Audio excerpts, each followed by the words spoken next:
was more on sa mga kasama.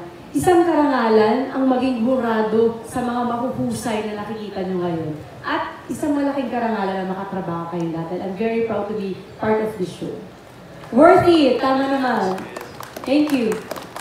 Thank you, Miss Marian. And of course, our host, Mr. Aden Richards. May gusto po ba kayong sabihin? Wala naman. Joke lang. Briefly lang po. I mean, as audience, as Filipinos, we always look for entertainment whenever we watch TV series, mapapelikula man yan, or platform man yan.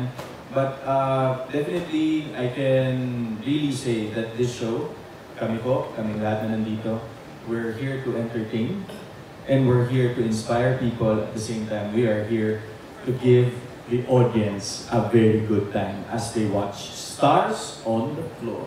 Thank you so much po. Yes.